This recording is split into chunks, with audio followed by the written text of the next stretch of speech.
Bonsoir et bienvenue sur Vision Channel Africa, bienvenue sur cette autre édition de spécial Covid-19. Aujourd'hui, nous sommes là, nous aurons nous avons la possibilité d'être connectés avec la France, avec un rescapé, on va le dire ainsi, du Covid-19. Il va nous raconter son histoire tout à l'heure. Mais avant, j'aimerais qu'on retourne un peu, avant même de vous donner quelques informations en plus, j'aimerais vous inviter à partager. Si vous vous connectez à l'instant, partagez massivement. Attendez que je le fasse moi-même, hein, parce qu'il faut bien que je prêche par l'exemple, par l'exemple.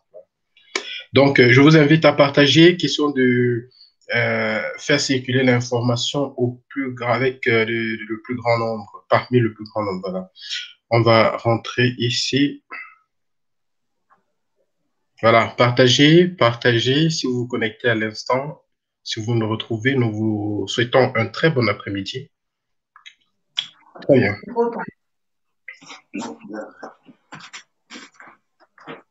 Partagez et voilà, nous sommes déjà 10, merci. Merci aux 10 personnes qui sont connectées actuellement. Hein. Sachez que nous sommes très heureux de vous avoir avec nous. Pourquoi c'est pas chaud? C'est froid. C'est comme une boisson chaude. Non, on ne voit pas la besoin. Donne une boisson chaude, j'ai pas envie. J'ai froid intérieur.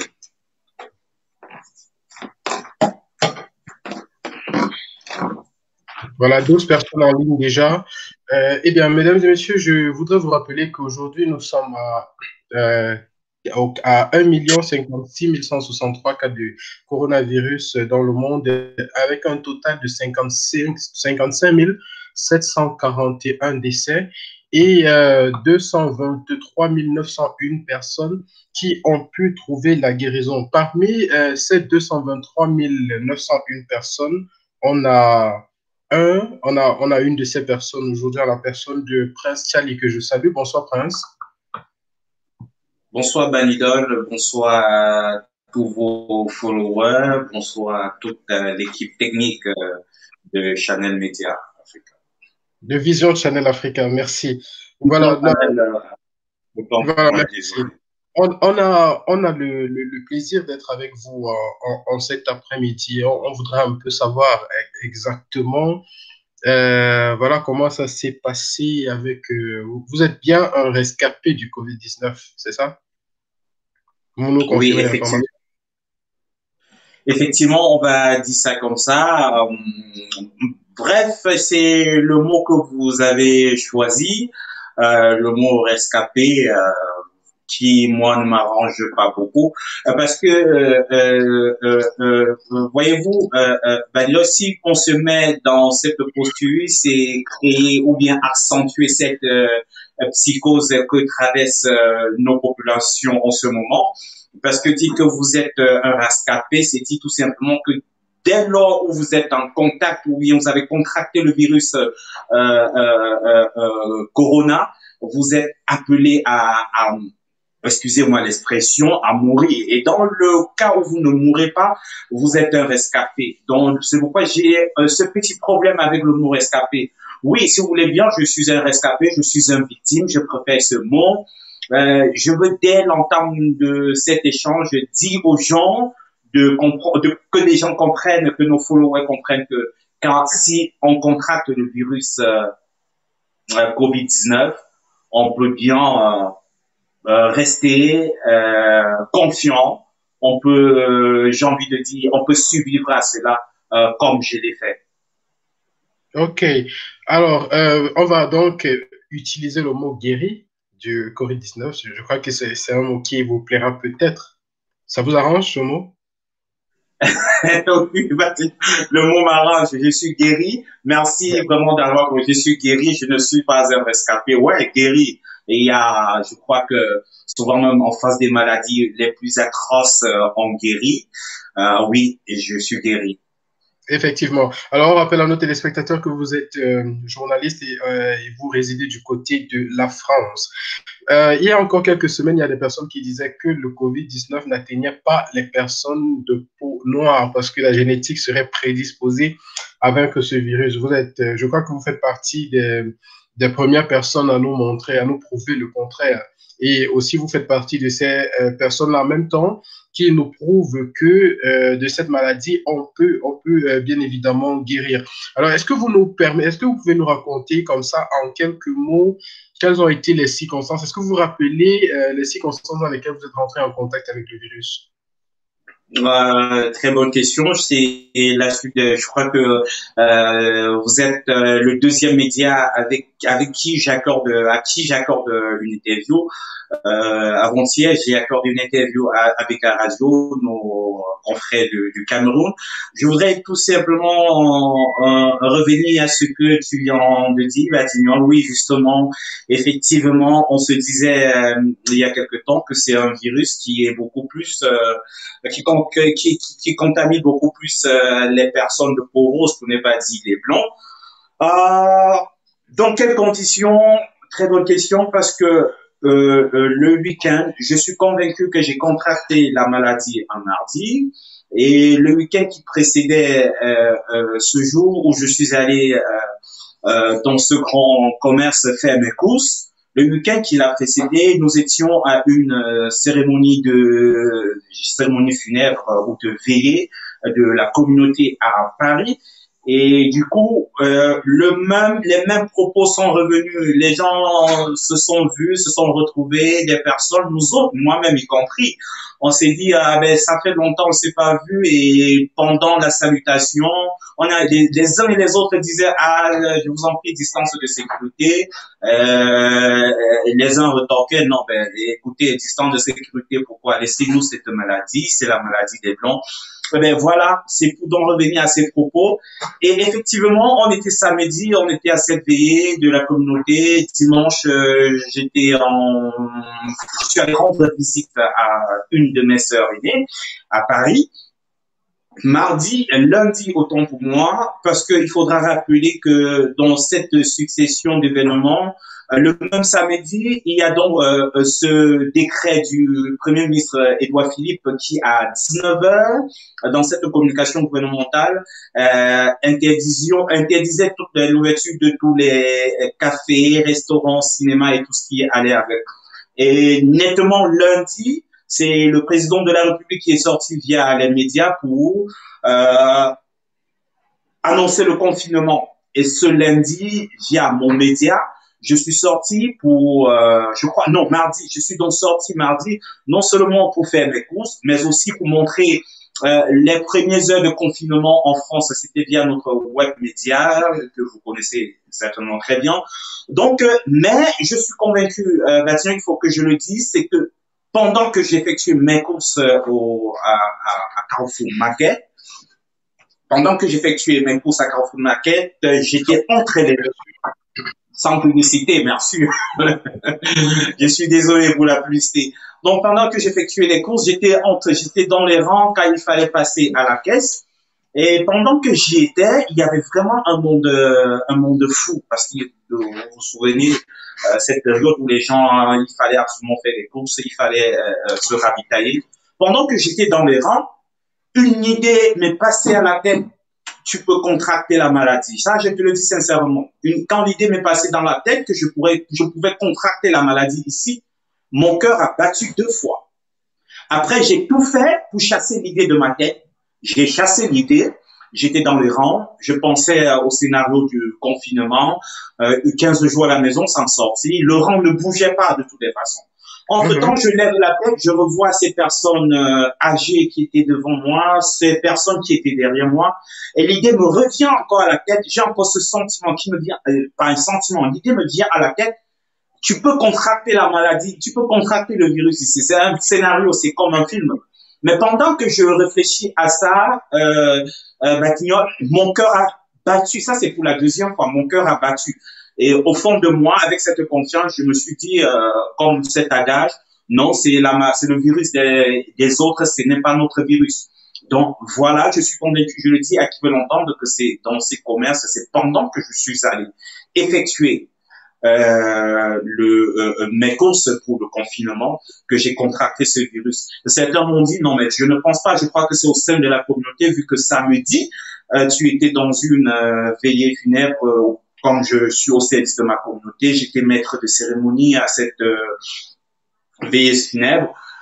J'ai dit non parce que quand je suis sorti de la veillée funèbre, si j'avais déjà la maladie en moi, je crois que je devrais transmettre la maladie à ma sœur parce que j'ai passé toute la journée de dimanche, l'après-midi de dimanche avec ma sœur. Et Voilà. la période, certains m'ont parlé de la période d'incubation. Non, j'ai dit non. Si effectivement c'était samedi et qu'il fallait attendre 2 jours ou bien 2 à 3 jours, la période d'incubation normalement c'est au-delà à partir de 5, 6 jours. Mais par contre, c'est l'autre côté que je voudrais souligner. J'ai un organisme assez réactif. Je manifeste j'ai envie de dire, à 80% l'hyperallergie. Quand j'ai un corps étranger, ça je te le dis sincèrement, quand j'ai un corps étranger dans mon organisme, je le ressens. Il y a cette manifestation. Donc je peux le dire que une fois que j'ai contracté le virus mardi, à partir de mercredi, j'ai commencé à manifester les symptômes. Mais juste là, je me suis refusé que ça pouvait être le coronavirus parce que ça a commencé vraiment par des courbatures. Donc, vous avez mis environ 48 heures à manifester les symptômes, c'est ça? Oui, le temps d'incubation dans mon organisme, c'est en gros plus de 24 heures, 48 heures ou moins de 48 heures. Parce que le tout scientifiques que nous avons eu à recevoir ici sur ce plateau dans le cadre de cette émission nous ont dit qu'il pouvait varier de 2 jours à 14 jours. Donc, si vous avez remarqué, les durées de confinement sont très souvent prolongées jusqu'à 14 parce que c'est le maximum que ça pourrait faire, en fait, que le virus pourrait faire, que le patient pourrait faire pour manifester les premiers signes. Et chez vous, justement, quels ont été les premiers signes, quels ont été les symptômes? Au passage, on va dire un bonsoir à Arnaud Gangantiamé, grand prof, c'est mon professeur de mathématiques des terminales, il faut le dire. Hugues Kenfac, un fidèle des fidèles, bonsoir. Sandra 2C, bonsoir à vous également. On va revenir sur vos commentaires tout à l'heure. Lydie Laure, merci d'être là également. Alors, je demandais donc, quels ont été les premiers symptômes après cette infection? Sinon, je vais te tutoyer. Nous sommes venus de l'Afrique et il y a des maladies que nous connaissons. J'ai envie de dire les manifestations de certaines maladies. Les symptômes ont commencé par des courbatures. Je me déplace beaucoup plus en voiture. Donc, c'est pour dire que cette semaine-là, je n'avais pas fait de marche. Mais j'ai commencé à ressentir des courbatures au niveau de mes jambes. J'ai commencé à avoir mal aux mollets, aux cuisses, jusqu'au tendon d'Achille. Je me suis dit, j'ai commencé à réfléchir, mais sauf que immédiatement, je me suis dit non, je n'ai pas effectué de marche, je n'ai pas fait de course, je n'ai pas fait effectuer de sport, même en salle, pour penser un temps soit peu que ça pouvait être des courbatures liées au sport. J'ai commencé vraiment à réfléchir à la maladie, mais honnêtement, je me refusais de croire que j'ai contracté le coronavirus. Ensuite, je me suis dit, peut-être, bien sûr que ça fait des années que je suis en France. Je me suis dit, peut-être que pour une première fois, le paludisme se manifeste en moi.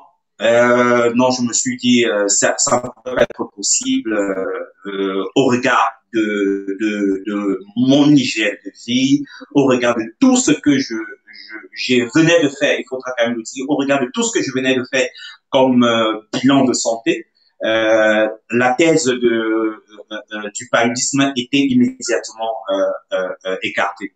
Voilà un tout petit peu les premiers symptômes. Je ne sais pas si tous ceux qui nous regardent et qui ont été aussi victimes du coronavirus on a presque eu les premiers symptômes dès le premier jour de la manifestation.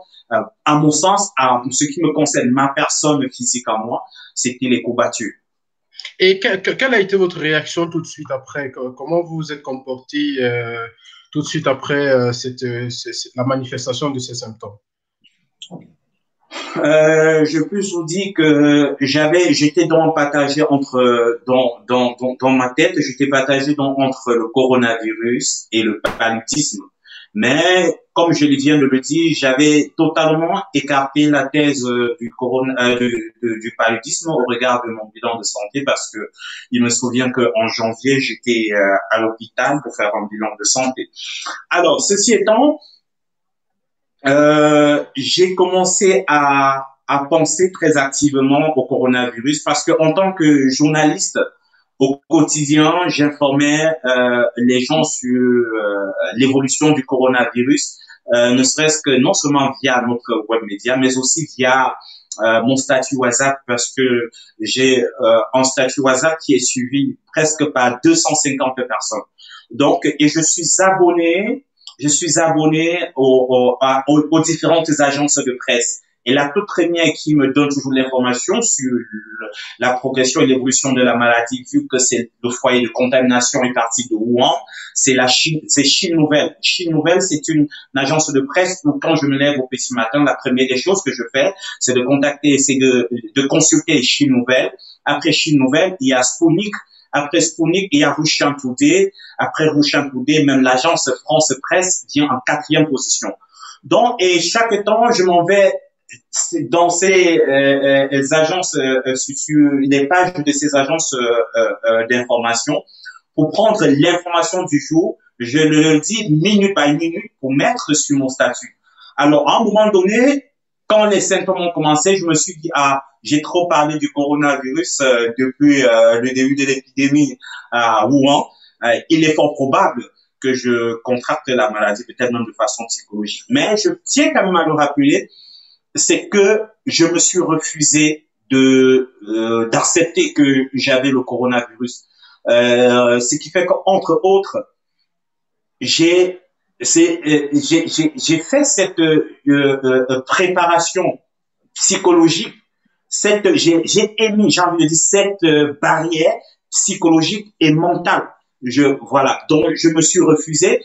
En seconde partie, c'est que je me suis dit, bref, même si j'ai le coronavirus, je crois que je dois guérir. C'était ça de façon mentale et pragmatique. Parce que je suis d'abord un être spirituel, ça il faut que je le dise. Et c'est pourquoi quand je dis aux gens, toute guérison dans toute maladie, même les médecins, tout ce qui des personnels soignants, ils savent que même en psychologie, ce qu'ils enseignent aux gens, c'est que la première guérison, peu importe la maladie, elle est d'abord psychologique. C'est d'accepter que soit je vais guérir, soit je refuse même. C'est vrai que vous allez me dire que c'est un délit. Je refuse d'abord la maladie. Ou bien c'est parce que c'était un début, je me refusais que c'est cette maladie que je traîne en moi, que c'est ce virus que je traîne en moi. Mais en deuxième partie, je me suis dit, oui, même si c'est ce virus que je traîne en moi, je vais guérir. Et qu'est-ce qui a donc le changement en fait est parti d'où en fait? À quel moment est-ce que vous avez effectivement accepté que il est possible que vous soyez infecté et qu'il faille que vous preniez des dispositions? Et quelles dispositions justement avez-vous prises? Très bonne question, très bonne approche. Je puis rassurer tous les followers et toutes les personnes qui nous suivent que pour parler d'abord de la personne du prince Charlie que je suis un mec qui, sur le plan de l'hygiène alimentaire, je commence ma journée par une boisson chaude. Je ne suis pas d'abord même pas fan du petit déjeuner, mais je ne commence pas ma journée sans une boisson chaude et ma boisson chaude, c'est beaucoup plus de thé. Le café, je le prenais de temps en temps au boulot jusqu'à ce que en janvier, début février, je crois, que mon médecin m'interdise le café. Comme je vous ai dit que j'étais à l'hôpital pour faire un bilan de santé, justement parce que j'avais des remontées acides. Et j'ai profité pour faire tout un bilan de santé. Le médecin m'a dit que c'est parce que je consommais trop de café et du thé. Donc, tout ce qui était comme théine et caféine était interdit pour moi. Donc, depuis presque fin janvier, février, début février, je ne consommais plus du café ni du thé, mais je prenais toujours ma boisson chaude. C'est pour situer le contexte. C'est pour montrer à quel point la boisson chaude est très importante pour la santé. C'est cette boisson chaude qui renforce le système immunitaire. Donc, Pierre, pour en revenir à la question principale que tu viens de me poser, quand est-ce que je me rends compte? Je me rends compte effectivement qu'il s'agit du coronavirus parce que Je ne sais pas si vous avez eu cette fiche. Il y avait une fiche évolutive de la maladie en fonction des jours et de la manifestation des symptômes. Et Mhm. quand j'avais vu sur cette fiche, au niveau du cinquième et sixième jour, perte de l'odorat et perte du goût, et que j'ai manifesté cela, bon, je puisse te rassurer qu'à ce niveau, j'ai donc confirmé que j'avais contracté le coronavirus. Il est vrai que on passe des saisons en hiver où nous tous, on est obligés d'être grippés. Moi, personnellement, quand je suis grippé, il est vrai, je peux perdre l'odorat, mais je ne perds jamais le goût. Depuis mon pays, le Cameroun, depuis mon village à Bangwa, j'ai toujours eu la grippe, mais quand j'ai la grippe, tout ce que je peux perdre, c'est l'odorat, mais le goût, je n'ai jamais perdu le goût de ma vie. Ça, je peux vous assurer. Donc, je suis un garçon qui a vraiment de l'appétit. Donc, je n'ai jamais perdu de goût. Et c'est à ce niveau que j'ai confirmé qu'effectivement, j'avais contracté le virus. J'ai perdu l'odorat. Je me suis dit, bah, si ce n'était qu'une grippe simple ou le palu, ça se comprend. Mais quand je te le dis, perdre le goût, c'est que tout ce que j'avais comme sensation, c'est tout ce qui était acide. Et s'il fallait que j'ai la sensation du sucré, je t'assure, il fallait que je dose le sucre, puisque je m'étais déjà mis dans dans la potion de grand-mère qui est la boisson chaude. Et j'ai voulu que cette boisson chaude soit sucrée. Donc, il a fallu que je dose le miel au maximum pour avoir un peu le goût sucré. Le goût acide aussi, je l'avais, le goût du citron, je l'avais. À un moment donné, quand je voulais consommer les fruits, j'ai consommé la clémentine et les oranges, mais je puis te rassurer que je ne sais pas si c'était sucré ou pas. Il fallait juste que je consomme parce que j'avais besoin de la vitamine C. Donc, à ce niveau, au troisième, je crois, quatrième, cinquième jour, quand j'ai perdu le goût, intérieurement, j'ai compris que j'avais contracté le virus, mais comme je l'ai dit, dès le premier jour, dès mardi, quand j'ai constaté que j'avais des courbatures, j'ai intensifié la consommation de ma boisson. La boisson, comme je le dis, ce n'est pas un secret. Aujourd'hui, beaucoup peuvent en faire ce témoignage. Il s'agissait tout simplement parce qu'à la maison, j'ai le gingembre en poudre, j'ai ail. Je sais pas si devant ail, il faut mettre un article ou pas, Et mais là, oui. Mhm. j'ai du ail à la maison en poudre aussi, et le citron, je l'ai enfoué, le miel, je l'ai. Donc, il me suffisait tout simplement de prendre, moi, un peu, de faire le mélange et ajouter le miel, ajouter un peu d'eau pour que le mélange ne soit pas trop pâteux ou gélatineux. Donc, j'ajoutais un tout petit peu d'eau et que je mettais au micro-ondes, haute température.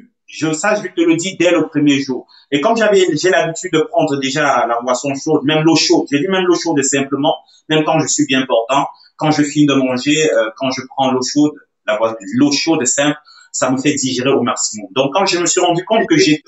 Ça, ce sont les premières dispositions qui ont été prises lorsque vous avez été justement en contact. Mais malgré tout ça, vous êtes arrivé à une perte de goût au sixième jour, c'est ça? Oui, au sixième jour, je suis arrivé à une perte de goût et au plus profond de moi, je savais déjà, comme je l'ai dit, en fonction, il y a une fiche évolutive, je ne sais pas si vous l'avez reçue. Moi, je l'ai partagée partout dans tous les réseaux sociaux dans tous les groupes où je suis. Donc, je consultais cette fiche. Alors, il fallait aussi quand même que je fasse la consultation en ligne pour être confirmé. Je crois au septième ou huitième jour effectivement, j'ai appelé le 15. Donc la dame du SAMU en question que j'ai eu au bout du fil, elle m'a identifié tout ce qu'il fallait avec. Elle est donc passée au diagnostic. Qu'est-ce que vous avez? Comment vous avez quels sont les symptômes que vous avez en vous? Quand j'ai fini de décrire à la dame que j'avais au bout du fil, elle m'a demandé de patienter quelques instants. Elle va ramener ma fiche chez le médecin et puis elle va me relancer. Bon, elle va recommencer avec la communication. Donc, j'ai patienté au bout du fil. Elle est allée, après elle est revenue, elle me dit, oui, monsieur, écoutez, tout porte à croire que vous avez à 80% que tous ces symptômes, ce sont des symptômes du coronavirus. Et là, tout Tout de suite, est-ce qu'on vous a envoyé une équipe, vous cherchez à la maison ou on vous a donné des instructions à suivre directement? Oui, l'équipe de la maison, j'y arrive de façon graduelle pour que vous compreniez. Il y a une équipe qui est arrivée à la maison, mais l'équipe n'est pas arrivée à la maison parce que j'avais le coronavirus. Parce que je peux le dire aujourd'hui sans me tromper, on est très nombreux. Quand je dis très nombreux, c'est les Africains. Je suis journaliste depuis hier où je me sentais un peu mieux. J'ai envoyé des messages aux uns et aux autres de ma communauté pour savoir comment ils vont. Le retour, c'est que je suis souffrant, j'ai contracté le coronavirus. Qu'est-ce que je veux dire par là? Je veux tout simplement faire comprendre aux gens que euh, quand la dame m'a consulté et m'a dit que c'est fort probable que je souffre du coronavirus, le conseil qu'elle m'a donné, c'était de rester à la maison confiné, de tout faire pour ne pas sortir pour contaminer les autres. Voilà tout le conseil qu'elle m'a donné et de prendre le Doliprane parce que effectivement, elle m'a demandé si j'avais effectué une prise de température. Bien sûr que je l'avais fait et voilà pour être aussi pour donner aussi cette information. J'étais entre 38 et 40 degrés les 2 premiers jours. Entre les troisième, quatrième, cinquième jours, ma température, elle était toujours à 38. Donc la dame m'a dit au bout du fil, monsieur, restez chez vous, restez confiné, évitez toute sortie pour contaminer les autres. Je le respectais, je le savais déjà, d'ailleurs, j'étais seul, je suis resté confiné. Sauf que au neuvième jour, c'est là où tout a basculé. Au neuvième jour, j'ai commencé à ressentir le mal de poitrine. J'ai supporté. Au 10e jour, le mal ne faisait que je ne veux pas dire prolonger, persistait, le mal persistait. J'ai rappelé le 15 pour la deuxième fois.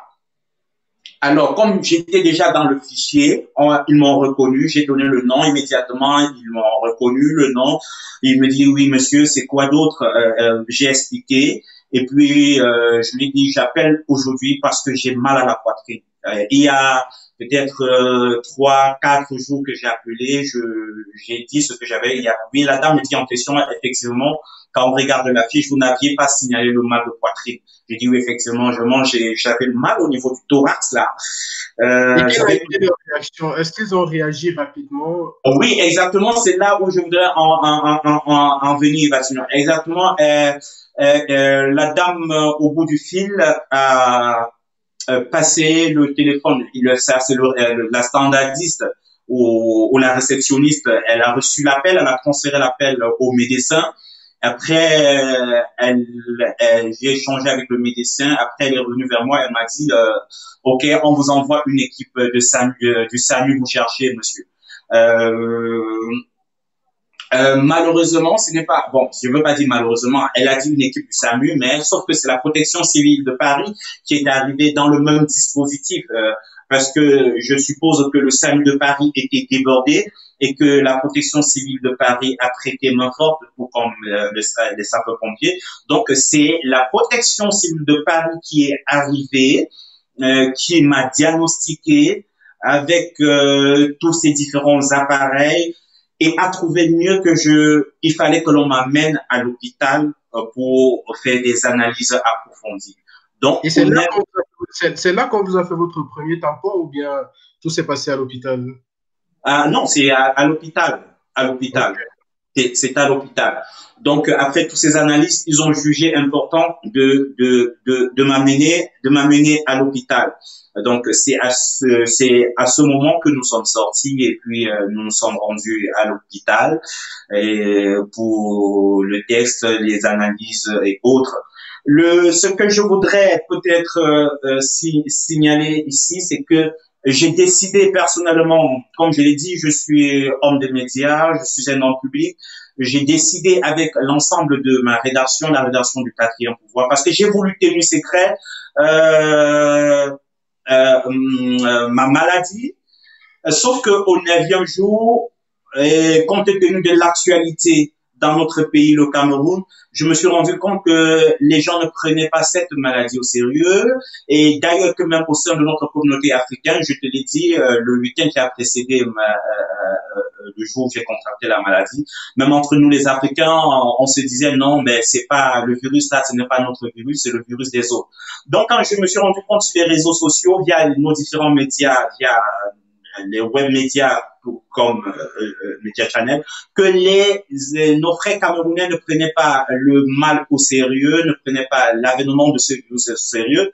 J'ai donc moi-même au sein de ma rédaction, la rédaction du quatrième pouvoir, c'est à ce moment que j'ai dit aux gars de la rédaction du quatrième pouvoir que j'ai supporté de virus. J'ai posé la question à l'ensemble de la rédaction, est-ce qu'il est important de publier cela ou pas? Mais au fond de moi, en tant que patient, j'ai dit au rédacteur en chef, Éric Barini, ainsi que, Manfred Tomé, ainsi que le directeur de publication, que je trouvais important de publier dans le but de sensibiliser.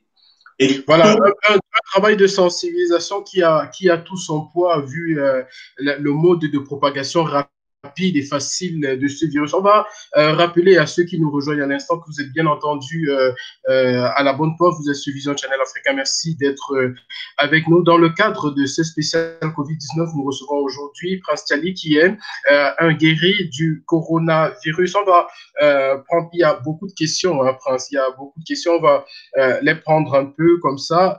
Voilà. Et je vais essayer d'aller... Y avait-il des symptômes respiratoires? Je crois que vous avez déjà répondu. Ça, c'était la question de Rogos. Merci d'être là. Il y a Sandra, c'est Dr Sandrine que nous avons reçue ici il y a quelques jours, qui demande si vous aviez d'autres antécédents médicaux. Est-ce que vous étiez fumeur? Est-ce que vous avez eu du diabète, un truc du genre? Merci à ce professionnel de santé. Je profite pour saluer tous les professionnels de santé, tout le personnel soignant pour tout ce qu'ils font en ce moment pour cette pandémie. Et effectivement, c'est une question de professionnel parce que même au bout du fil, c'est des questions que ses collègues m'ont posé, monsieur, vous avez des antécédents de santé, vous avez tel problème. Je peux dire aujourd'hui, chers confrères et collègues, que je crois que c'est ça qui est c'est ça qui a favorisé, merci, j'ai trouvé le mot, c'est ça qui a favorisé ma guérison. Je trouve que j'ai été guéri rapidement. Justement, Sandra, c'est parce que je n'ai pas d'antécédents de santé, je ne suis pas fumeur, l'alcool, je dis bien goûter par moment. Donc, c'est tout cet ensemble de paramètres qui ont permis que je retrouve rapidement ma santé parce que le médecin qui m'a consulté, qui m'a suivi à l'hôpital Longjumeau dans l'Essonne, m'a dit monsieur, vous avez, c'est vrai que mon groupe sanguin était déjà favorable parce que les médecins ont dit ouais, les personnes de groupe sanguin haut, c'est des personnes qui ont des anticorps assez robustes, assez. Je crois que Sandra ne me démentira pas, mais de toutes les façons, c'est ce que le médecin, mon médecin, le médecin qui me suivait m'a dit, monsieur, votre groupe sanguin a été favorable, mais aussi parce que je n'avais pas d'antécédents de santé, je peux le dire comme ça. Voilà, on va prendre cette autre intervention d'Émilie Zoni qui dit bonsoir à vous.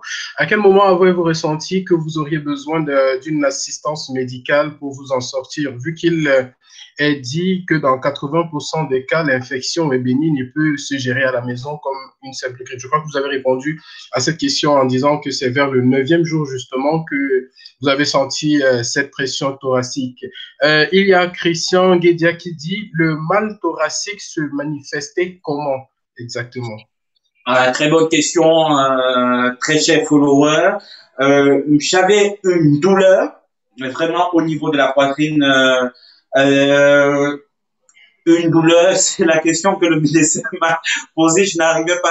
Elle me posait la question comment vous ressentez la douleur? Elle vous pique, elle vous transperce, Non, ce n'était pas une brûlure, mais j'avais une sensation d'avoir une blessure qui est touchée. Vous imaginez quand vous avez une blessure sur la peau et que votre doigt ou bien quelque chose touche la blessure. C'est de cette façon que j'ai expliqué aux médecins. J'ai une sensation, j'ai comme impression que j'ai une blessure qui, de temps en temps, pendant que je respire, ou bien quelque chose vient à frôler à l'intérieur. Donc, je crois que c'est tout cet ensemble qui a inquiété le personnel de SAMU de Paris qui est venu me consulter. Et quand ils ont donné le rapport à l'hôpital, ils ont jugé important de me ramener à l'hôpital. Pourquoi? Parce que le coronavirus, pendant sa progression, quand il est encore dans l'organisme, le temps qui combattent avec les cellules immunitaires, comme expliquait le médecin, toutes les coups battus, c'est le moment de bataille entre ce virus Oui, quand le système immunitaire, justement, se met en marche en élevant, par exemple, et la température pour vaincre le virus. Mais comment s'est passée la prise en charge, effectivement? Qu'est-ce qu'ils ont fait lorsque vous êtes arrivé? alors, effectivement, lorsque je suis, Je suppose. j'ai pas bien compris. Quand vous êtes arrivé au centre de santé à l'hôpital ou bien vous étiez endormi? La question, je n'ai toujours pas saisi, je suis désolé. Je dis, lorsque vous êtes arrivé, lorsqu'on est venu vous chercher à la maison et que Oui. vous êtes arrivé à l'hôpital étant conscient ou bien vous étiez endormi lorsque vous êtes Ah non, arrivé non, non, non. à l'hôpital? D'accord, d'accord. Non, non, je n'étais même pas non plus sur une civière, non. C'est vrai que j'étais hyper fatigué. J'ai envie de dire, les deux dames voulaient de temps en temps me soutenir pendant que je marchais, mais je me refusais. J'étais vraiment très, très faible, j'étais très affaibli. Je n'étais non plus même sur une civière. Je suis rentré dans ce véhicule de la protection civile de Paris. J'étais assis. Donc, nous sommes allés, elles étaient debout, nous sommes allés jusqu'à l'hôpital. L'hôpital, je suis sorti de moi-même. Je suis rentré.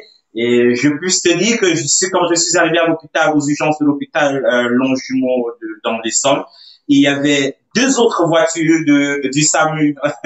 C'est un peu ça. Et c'est là où j'ai compris que j'avais de la chance, que j'étais encore bien portant. Parce que les deux autres voitures du SAMU qui nous précédaient, les deux autres voitures de SAMU qui nous précédaient, parce qu'il fallait absolument enregistrer les patients à l'entrée avant de leur laisser entrer dans le rôle des urgences. Donc, et qui sont ceux qui le font? C'est ce personnel des SAMU et ce personnel des dames de la protection civile de Paris qui m'amenaient avec cette fiche qu'elles avaient déjà remplie.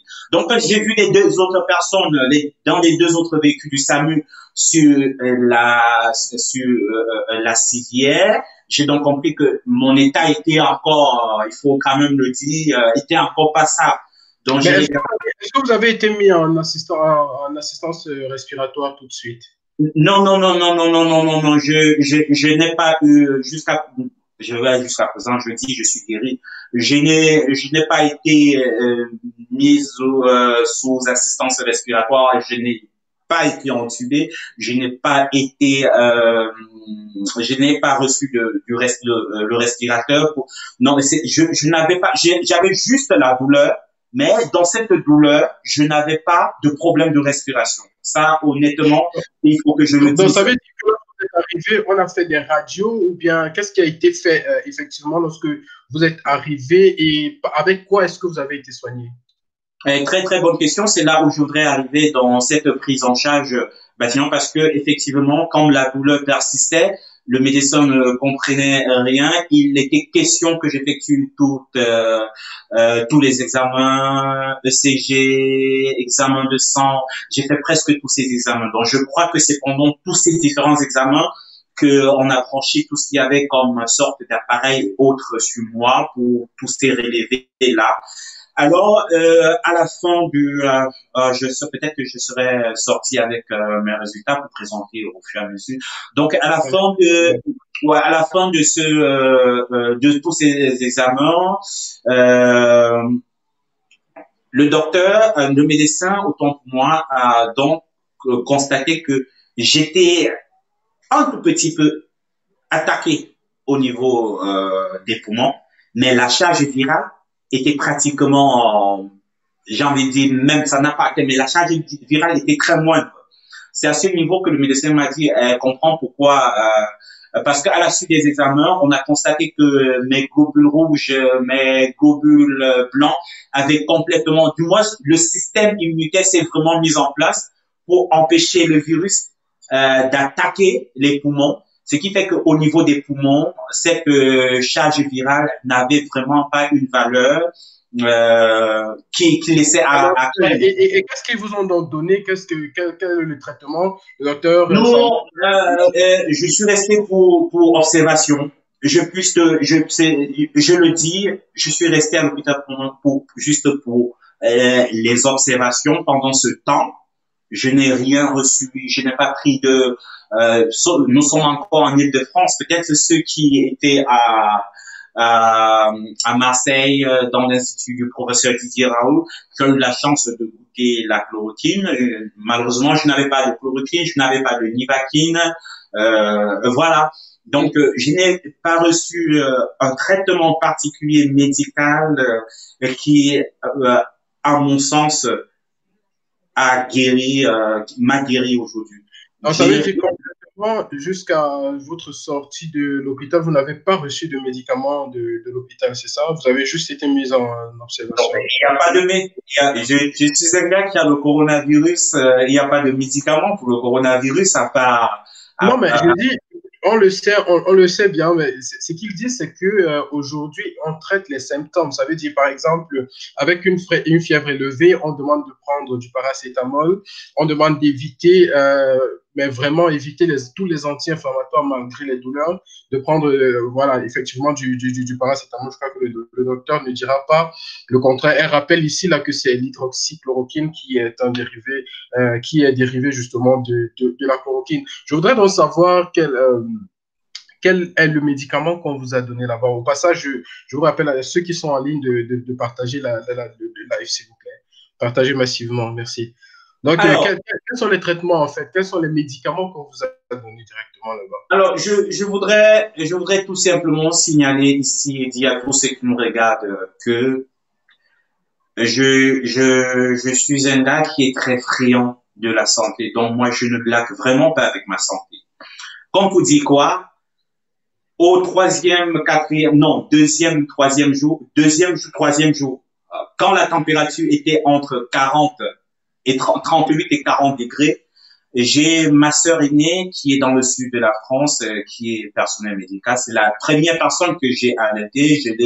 J'ai d'ailleurs envoyé, c'est quand j'ai envoyé la photo de la température que j'ai prise, puisque c'était un thermomètre électronique. Elle a paniqué. Et immédiatement, elle m'a demandé de prendre les Doliprane et de me reposer un tout petit peu. Or, comme au préalable, je connais déjà, pas que je connais, j'ai suivi pendant à France Bleu à une matinale un médecin qui expliquait les conséquences de tous ces médicaments, Doliprane, paracétamol et tout ce qui va avec, les conséquences directes sur le foie. Depuis ce jour, j'ai pris connaissance et je m'abstiens de prendre les médicaments. J'ai envie de dire aussi à ceux qui me regardent et qui m'écoutent que je suis un traditionnaliste, donc je mets beaucoup plus l'accent sur les petits, je vais dire les médicaments de chez nous, la pharmacopée traditionnelle. Donc, ce qui veut dire que vous avez plus pris, vous vous êtes tourné vers cet entretien-là de votre système immunitaire, autant pour moi, en utilisant les produits de grand-mère, si on va le dire ainsi. Oui, mais au niveau de l'hôpital, est-ce que vous avez eu une thérapie particulière? On vous a fait une prescription médicale?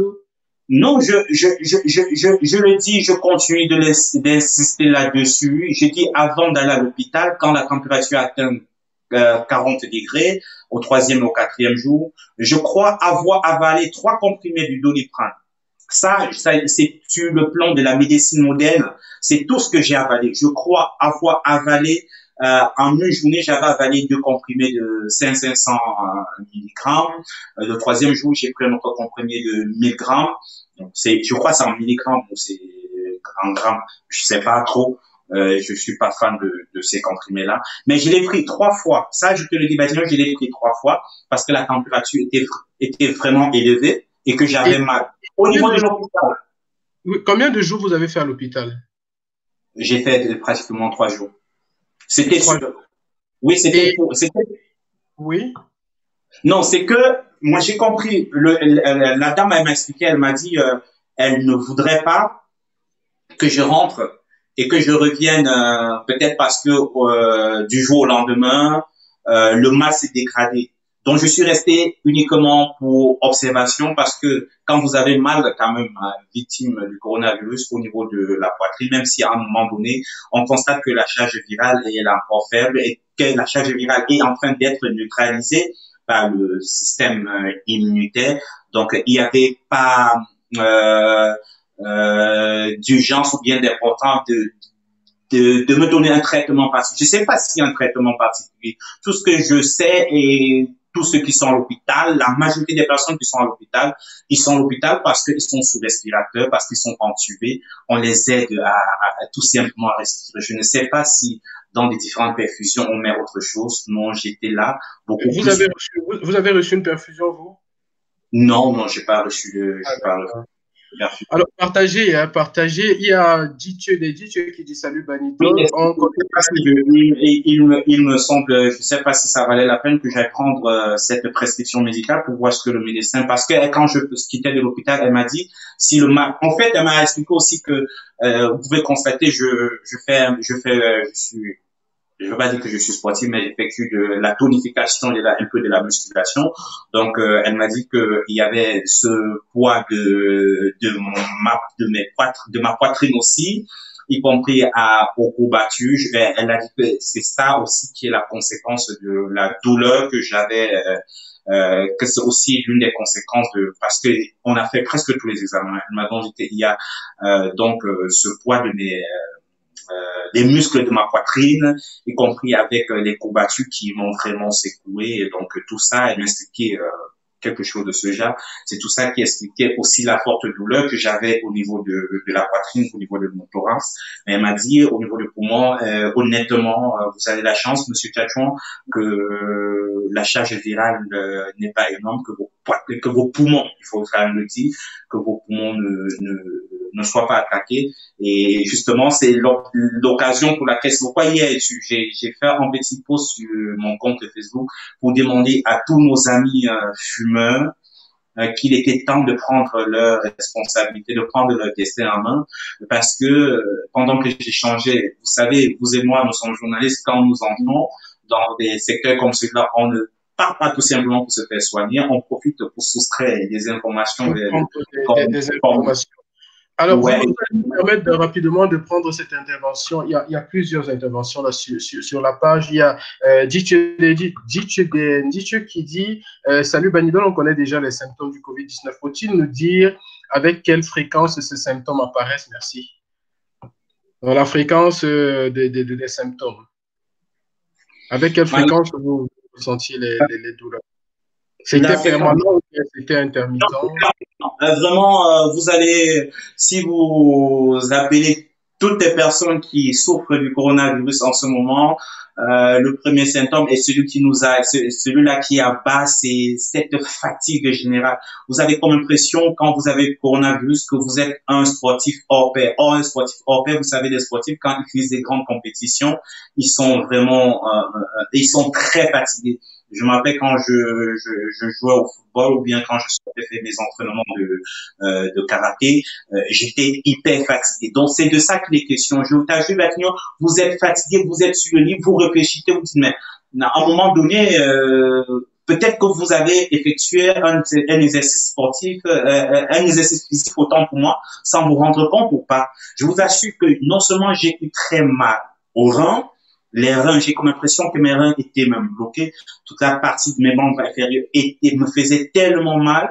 Et ça, c'est en continu. C'est-à-dire que, à un moment donné, je me forçais pour pouvoir me lever jusqu'à présent. Je crois que ça, c'est les dernières séquelles que j'ai en moi. Je ne tiens pas encore très bien debout, puisque je vous ai dit que j'ai ce côté, spirituelle qui est en moi. Vous savez, quand on parle de la spiritualité, c'est beaucoup plus moi, quand je parle de la spiritualité, je parle beaucoup plus du cosmos. C'est-à-dire que c'est pouvoir se guérir à base des différents, à base de la nature. C'est dire que l'air que je respire est l'air est sain, même cet air que je respire peut Et me donc, guérir. c'est votre mot de vous croyez depuis le début de cet Oui, échange oui. Ben, je ne dis pas. en votre mode de vie déjà qui vous permet de maintenir un certain, je veux dire, une certaine ligne. Voilà, je prends cette intervention de Rogos Le Prince qui dit Wesley Banidol, ton invité s'y répond comme dans l'exercice de ses fonctions, il argumente trop et ne répond pas au tic-tac comme on doit répondre, comme on doit comprendre facilement. Il fait une dissertation, mais avec des détails. Mais bon, merci quand même d'accepter de témoigner. Il peut être bref. OK.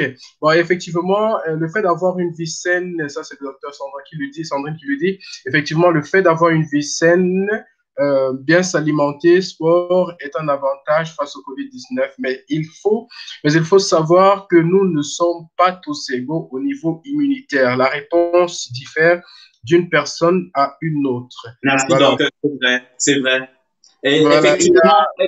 effectivement, Batignolles, parce que on ne peut pas transposer ce qui a marché sur le prince Charlie, sur l'André Tachon, directement sur vous ou sur le docteur Sandra. C'est bien de dire quelque chose d'impeccable. Nous n'avons pas le même, je ne veux pas dire programme génétique, comment ça se dit en science. C'est en fait notre organisme, on n'a pas n'est pas variable. C'est pas la question. La question que je voudrais vous poser tout de suite, est-ce que de mémoire, vous reconnaissez ou bien vous retrouvez une personne autour de vous qui soit infectée, qui pourrait être avoir infecté par vous? Une personne Qui aurait été infectée dans votre entourage par vous? eh ben, si vous voulez, parce que comme j'ai annoncé au directeur, votre collaborateur, j'étais moi-même en train de préparer une émission pour aujourd'hui, mais vu que tous les ingrédients n'étaient pas rassemblés, j'ai accepté de reporter mon émission à demain sur la plateforme de Quatrième Pouvoir pour participer parce que c'est un exercice, un très grand exercice de sensibilisation que vous faites, que je partage. Donc, dans la préparation de mon émission de demain, j'étais en train de recenser autour de moi des personnes qui pourront témoigner. Séance tenante, si vous voulez, si vous me permettez, je peux appeler au moins 3 Camerounais. C'est vrai que je les ai pas préparés, mais il y a au moins 2 personnes tout au moins déjà que j'ai préparé, que j'ai appelé pour préparer, pour leur dire, je voudrais que vous témoigniez dans l'émission de demain samedi. Donc j'ai mon téléphone avec moi. La chose que je voudrais dire à mes compatriotes aujourd'hui, surtout ceux en Ile-de-France, c'est que vous n'avez pas répondu à ma question. Hein. Je demandais si est-ce que vous avez des mémoires contaminées quelqu'un dans votre entourage. Je parle du proche entourage à la maison. Merci. Merci pour la précision. Ouais, c'est vrai, j'ai pas suivi ça comme ça. D'accord. Non. S'il y avait une personne que j'aurais contaminée, ça va être ma sœur. Pourquoi? Parce que quand j'explique ma maladie de façon graduelle, je vous dis samedi, j'étais dans une forte communauté camerounaise, on était à une veillée. Dimanche, s'il savait que c'est ce samedi que j'ai contracté le virus, c'est vrai que c'était, on va me dire, le temps d'incubation n'y était pas encore. Et il n'y a que dimanche que j'étais en contact avec quelqu'un. Et cette personne, c'est ma sœur. J'ai passé la journée avec ma sœur, ses enfants, on a mangé ensemble, on a passé toute la journée le dimanche. Lundi, j'ai fait un reportage, j'étais dans la voiture. J'ai fait un reportage sur les premières heures de confinement à Paris. Je suis allé à Château-Rouge, Château d'Eau, Gare de l'Est. J'ai fait plusieurs arrondissements de Paris, mais j'étais dans mon véhicule. Ma caméra était sur le trépied dans mon véhicule. Je ne suis pas sorti. Alors, c'est après cela que je suis allé faire les courses. Et comme je le dis, je crois que c'est pendant mes courses que j'ai contracté la maladie. Et dès que j'avais fini mes cours, je suis rentré à la maison. Je suis resté confiné jusqu'au jour où je suis entré en contact, où j'ai revu pour la première fois encore les éléments de la protection civile de Paris. Ok. Il y a cette intervention de Thomas Fils Sankara qui dit justement, nous sommes tous des êtres uniques, mais chacun devrait avoir un système immunitaire solide pour affronter le virus qui veut seulement vivre à travers nous. Sandra qui répond à Rogos qui a dit, je dirais également que la douleur de type thoracique telle qu'il l'a décrit ne peut pas être due à une activité sportive, mais plus à une inflammation des poumons et de la pleure pulmonaire. Il parle entre médecins. Hein. Sandra qui dit effectivement, c'est une inflammation pulmonaire appelée alvéolite et donc les échanges vaseux ne se font plus bien. Les échanges gazeux, je suppose, ne se font plus bien, ce qui entraîne des douleurs et difficultés respiratoires. Voilà. Merci, docteur. Merci, Sandra. Je m'incline devant cette connaissance et devant votre professionnalisme. Ça, c'est, je crois que c'est Merci bien pour, de vous prêter à ce petit jeu. Bon, maintenant, on va un peu, Prince, parler entre collègues, hein, parce que là, on a fait le tour de la maladie. Non, mais avant, je vais demander comment ça s'est passé. Quand est-ce qu'on a décidé qu'il fallait rentrer à la maison et comment ça s'est passé? Allons-y en 30 secondes rapidement, comme ça on continue avec. Bon, le médecin je crois qu'on a refait les derniers examens, les poumons, au bout de 3 jours, les poumons n'étaient toujours pas attaqués et que j'ai personnellement refusé, je l'avais dit, j'avais personnellement refusé de continuer à prendre les Doliprane.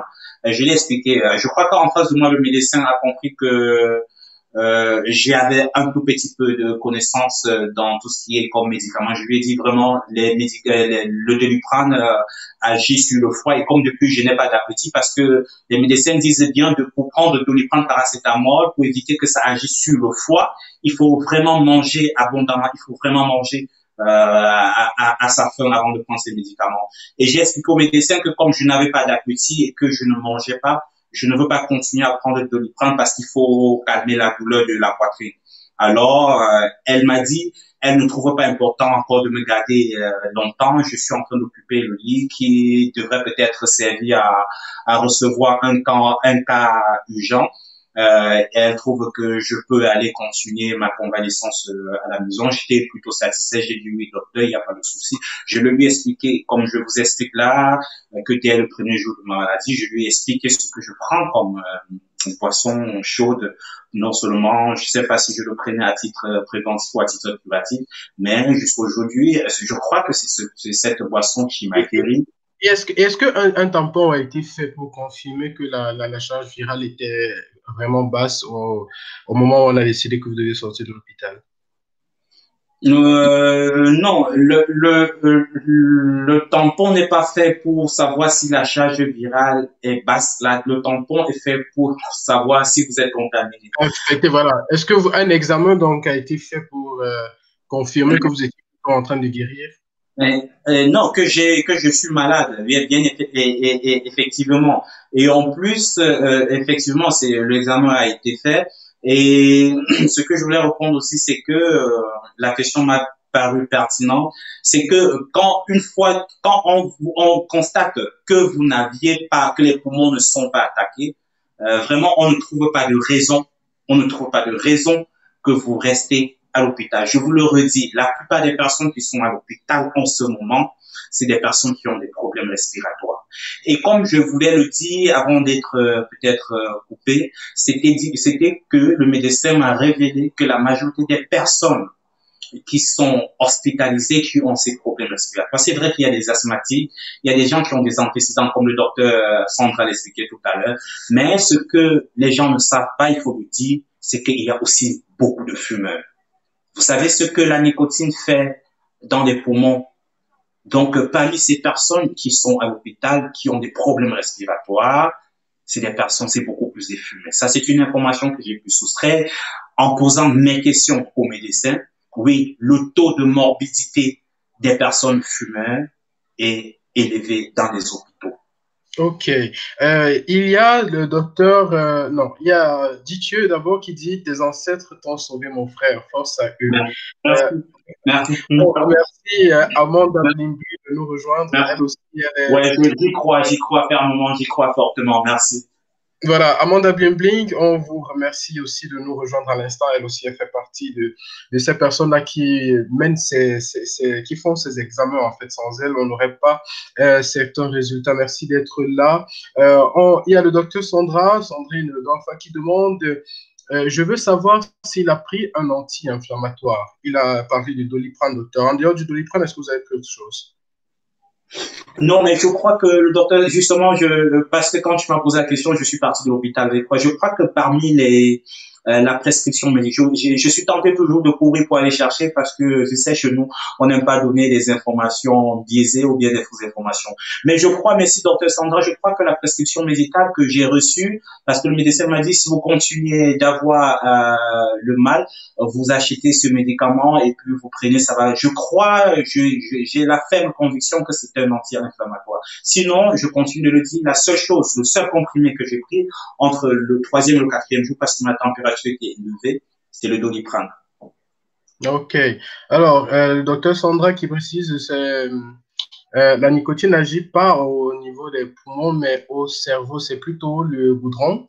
Elle a dit, mais plutôt le goudron que contient le tabac.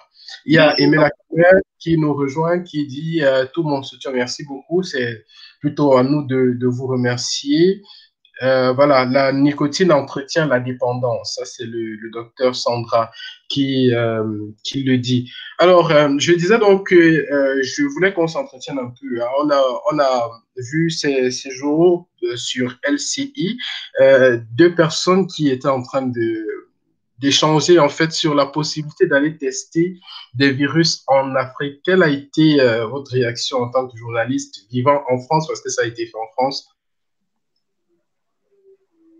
Vous allez me demander que pourquoi je prends mon téléphone, parce qu'on est entre confrères et que c'est de notre rôle de sensibiliser, d'éclairer notre communauté en particulier. Je dis notre communauté en particulier, parce que comme tous les grands autres, j'ai vu des aînés, Claudicia qui s'est déchaîné, j'ai vu des grands musiciens, Kofi Olomide, Frédéric Ewimewe qui s'est déchaîné via cette vidéo. J'ai vu l'international Samuel Eto'o, c'est-à-dire que quand ces aînés-là se déchaînent, expriment les colères, nous, on ne peut pas rester indifférents.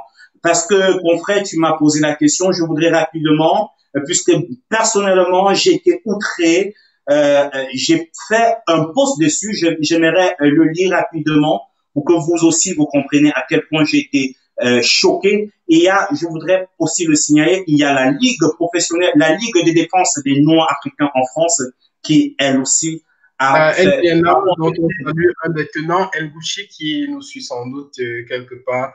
El Gouchi de la LDN à la Ligue justement des défenses des Noirs africains, qui a d'ailleurs porté plainte, il faut le dire, qui a porté plainte justement contre ces deux personnes-là. Et bien qu'il y ait eu un autre débat après, j'ai vu encore des vidéos d'un autre débat qui s'est passé toujours en visioconférence. Mais bon, voilà, allez-y, vous pouvez lire. Merci. Oui, justement, je voudrais tout simplement partager avec vous ainsi que nos followers mon post sur la question parce que je ne voudrais pas me répéter. Voici ce que j'ai mis sur mon compte Facebook. J'ai dit, ce complot ne marchera pas. Les Africains doivent se réveiller et dire non. Les mêmes qui nous ont soumis à l'esclavage et à la colonisation reviennent pour nous assassiner. L'Italie a déjà dépassé 10 000 morts. Pourquoi ne pas expérimenter là-bas, bande de sorciers? Ce plan diabolique doit échouer au berceau de l'humanité pour parler de l'Afrique. L'Europe a été toujours la boucherie humaine depuis la Première Guerre mondiale jusqu'à nos jours. Rien ne sera plus comme avant. C'était une réaction bâtiment aussi naturelle parce que je fais partie de ceux-là qui essaient de fouiller et de comprendre le pourquoi du coronavirus. On est dans un monde où tout est programmé. On est dans un monde où rien n'est fait au hasard. Lorsque nous avons eu des premières de couverture, les troisième, quatrième, cinquième pages de ce livre, de ce rapport de la CIA, de la Central Intelligence Agency aux États-Unis, qui montrait le rapport du monde en 2020, lorsque j'ai pu lire les premières pages, vous, tout comme moi, comme beaucoup de followers, vous comprenez que le virus a été programmé. Vous comprenez que c'est une programmation. Et dans ce rapport de la CIA, l'objectif, c'est quoi? L'objectif, c'est comme tel que c'est expliqué, ce n'est pas moi, Prince Charlie, qui l'invente. L'objectif, c'est de freiner cette mondialisation. La mondialisation, la globalisation, le monde était devenu un village planétaire où tu pouvais te lever d'un matin à l'autre, tu te retrouves en Chine, à Wuhan, aux États-Unis. Sur le plan économique, l'analyse est claire. En ce moment, ce que je voudrais souligner le plus, c'est que dans cette mondialisation, le mot qui venait de plus, c'était le monde est devenu un carrefour du donner et du recevoir. Et à ce moment où le virus corona a stoppé le vecteur principal de la mondialisation qui est le donner et le recevoir, ceux qui n'ont rien à donner vont peut-être mourir. Ceux qui avaient beaucoup à donner vont être submenés et j'ai envie de dire dépassés. La preuve, le baril du prix du pétrole sur le marché a chuté. Les avions ne bougent pas, les véhicules ne bougent pas. Ce matin encore, tous les bourses, je suivais le CAC 40 BNP qui a chuté. C'est-à-dire que un spécialiste de l'économie disait, en ce qui concerne le pétrole, qu'est-ce qu'on fait de tout le pétrole? Il expliquait que le pétrole, c'est quelque chose qu'on ne peut pas garder autant pour longtemps. Qu'est-ce qu'on va en faire? Ça, c'était la question principale. Je reviens sur l'Afrique. Ça, c'est pour les pays industrialisés, ceux qui sont en abondance. Je reviens sur l'Afrique, le cas particulier du Cameroun, qui achetait jusqu'au cure-dent en Chine. Quand la Chine, parce qu'on a fermé les frontières et que même les cure-dents, on ne les livre plus dans nos pays, qu'est-ce qu'on va faire? On va mourir, on va crever. C'est de ça qu'il est question, c'est stopper la mondialisation, assoiffer, étouffer, étrangler les pays de faible économie, ceux-là qui, dans ce cas, au du donner à Je ne pense pas, Prince Charlie, que la mondialisation étouffe. Je veux dire, ce serait le moment pour moi je pense, hein, ça c'est mon point de vue, mais carrément personnel, que cette crise serait un bon point de départ pour nos économies, parce que lorsque vous parlez, par exemple, des cure-dents qui sont jusqu'ici importés de l'étranger, on produit énormément de bois. Je pense que le volume de bois qui quitte l'Afrique centrale chaque jour pour le monde entier est assez énorme, et que seulement je vais dire quoi?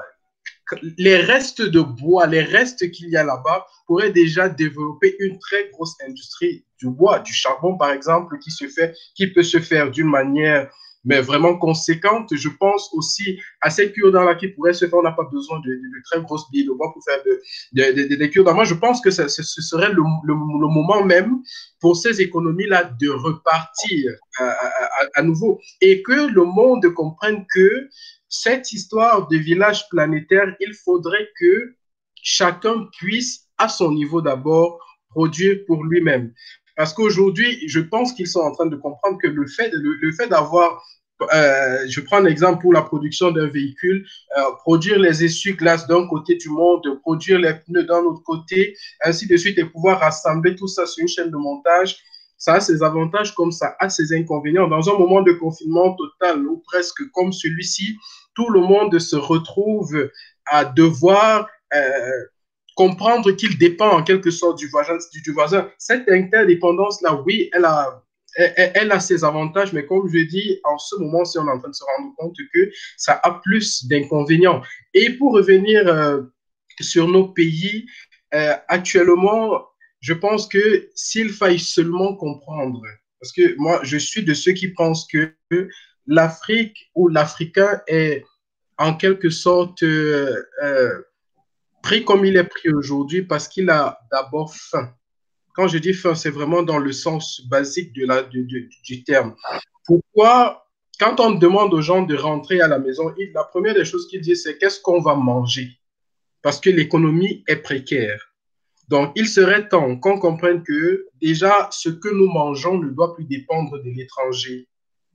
Ce que nous produisons, nous devons le consommer, et nous devons faire en sorte que nos économies soient fortes. Si ce n'est que sur le plan de ce que nous allons manger, de ce que nous allons consommer. Je parle ici des produits de première nécessité.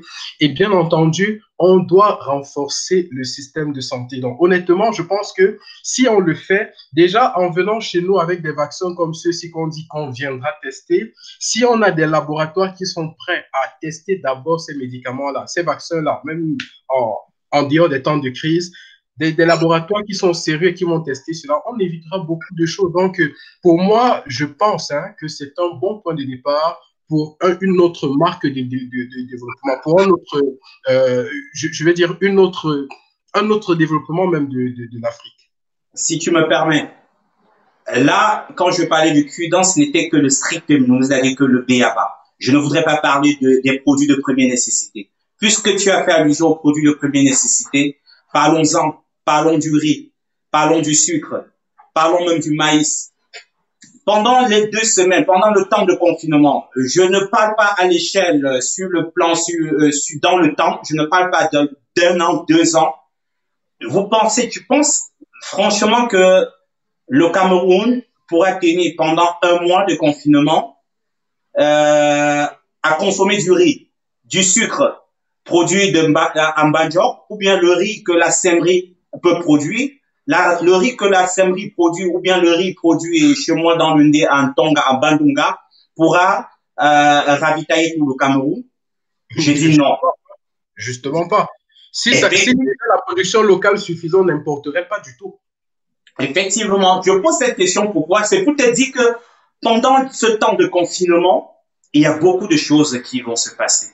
On va asphyxier encore plus l'économie africaine. C'est le temps de pousser les Africains encore à s'endetter. Et comme disait quelqu'un tout à l'heure, ce sont nos dirigeants. Ils ne vont même pas d'ailleurs s'endetter pour bâtir des industries, comme je suis en train de dire, des industries de production, mais ils vont s'endetter pour laisser encore cet argent dans les paradis fiscaux. Je préfère fermer cette page. Je ne suis pas un spécialiste de l'économie, sinon je reviens à la question principale qui me taraude concernant cette vidéo qui continue de faire mal sur la toile, qui fait parler des milliers d'Africains.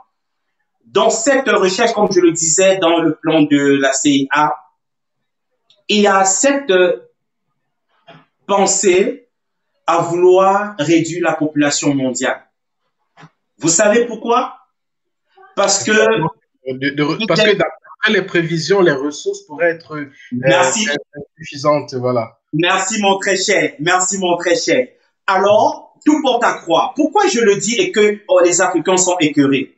Il y a une émission, c'est Politique de France 2, je crois présentée par Laurent Delahousse, si je ne me trompe, où Nicolas Sarkozy était invité de l'émission. C'est au cours de cette émission que je me rappelle, Laurent Delahousse a posé la question à Sarkozy pourquoi il est allé tuer Kadhafi, le colonel Kadhafi, avec des prétextes fallacieux. Ce n'est pas cette question qui nous intéresse ce soir, Batignolles. La question qui nous intéresse ce soir, que je mets ça dans le plan, dans la théorie du complot, c'est que le journaliste pose la question à Nicolas Sarkozy, le dérèglement climatique. Quelles sont les conséquences du dérèglement climatique et quelle est l'approche? Nicolas Sarkozy sort totalement du sujet et veut apporter comme conséquence du dérèglement climatique la surpopulation. Et quand il parle de la surpopulation, il ne parle pas de la population européenne, il ne parle pas de la population asiatique. Il va nous dire qu'en Afrique, et prend l'exemple de la puissance, la première puissance africaine qui est le Nigeria, et nous fait comprendre qu'à Lagos à lui seul a 9 millions d'habitants. Et que dans 10 ans, la population humaine sur la planète va passer à 9 milliards. Qu'est-ce qu'il faut faire? C'est là. Le journaliste dit à Sarkozy, monsieur Sarkozy, ce n'est pas de ça qu'il est question. Les grandes industries chinoises, les grandes industries européennes, américaines, vous nous parlez. Quand vous regardez cette vidéo, vous revenez donc sur la théorie du complot.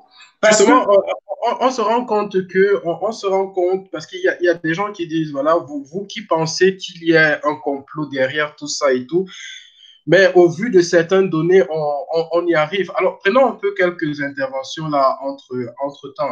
Pourquoi il y a Wilpo qui dit pourquoi s'indigner juste de l'initiative occidentale de tester ces vaccins en Afrique. Est-ce que, et ces 24 chefs d'État qui ont encaissé des dommages financiers, ça c'est, je pense qu'il faudrait carrément peut-être faire un débat, un débat là-dessus. Et on a déjà Non, mais il pris faut rapidement, je t'en prie, si je ne suis pas long, c'est de notre devoir d'édifier. Il y a des chefs d'État, ça ne date pas d'aujourd'hui. Nous savons qu'à l'époque du régime Mobutu a pris de l'argent aux Occidentaux pour faire tester certains vaccins sur des prostituées, ça s'appelait à l'époque le Zaïre. Nous pouvons dire aujourd'hui que nous savons qu'il y a des gouvernements, des régimes qui ont pris. Vous voulez, est-ce que vous êtes un jour intéressé sérieusement de façon profondeur sur l'origine du Largnos? On nous fait comprendre que le Largnos, c'était une catastrophe naturelle. Le Largnos n'a jamais été, les événements du Largnos n'ont jamais été une catastrophe naturelle. Vous savez, vous vous souvenez de ce déchet nucléaire embarqué dans des cargos, des bateaux en direction de la Côte d'Ivoire? C'est dit qu'on a toujours des chefs d'État africains qui sont prêts, des vrais pantins, qui sont prêts à tout, qui sont prêts à prendre de l'argent, qui utilisent des Africains comme de la cobaye. J'ai envie de dire, la leçon aujourd'hui, c'est que l'Africain est émancipé. L'avènement de ces, il y a de cela 2-3 ans, votre web média ne pouvait pas édifier les citoyens, les concitoyens, les compatriotes comme on est en train de le faire aujourd'hui. C'est l'avantage, tout au moins, des nouvelles technologies de l'information et de la communication qui nous permettent de sensibiliser au maximum. Non, on ne peut pas dire aujourd'hui que c'est une initiative les chefs d'État, ces chefs d'État qui ont accepté prendre leur population pour combattre. Le petit mot, excusez-moi d'être trop fort, c'est vraiment c'est des pantins. Je les appelle des pantins, des gouverneurs, des préfets de l'Occident qui sont prêts à tout, à sacrifier jusqu'à leur peau. Quand on le parle, tous les Africains, quand ils le parlent aujourd'hui, c'est avec énervement, c'est avec courroux, c'est avec colère. Comprendre que les chefs d'État ont signé des accords, ont accepté déjà des enveloppes pour tester un vaccin. Or, par contre, je reviens là-dessus, si tu me permets encore, je suis trop long, je suis désolé. J'ai reçu une vidéo d'un ami activiste, il s'appelle Ahmed Stéphane. Quand j'ai mis mon post sur Facebook pour dire aux gens, je suis aujourd'hui peut-être guéri grâce à la potion de grand-mère. Il m'a posté une vidéo d'un Africain. C'est toujours comme ça qu'ils font. Ils vont chercher nos propres frères africains pour faire de la contre-publicité. Dans cette vidéo, vous avez un monsieur qui arrive dans un guichet. C'est vraiment une belle petite vidéo de publicité avec de la musique en fond sonore qui vous dit, depuis l'avènement du coronavirus, beaucoup d'Africains ou bien beaucoup de personnes disent qu'un mélange du gingembre, citron, ail, miel soigne le coronavirus.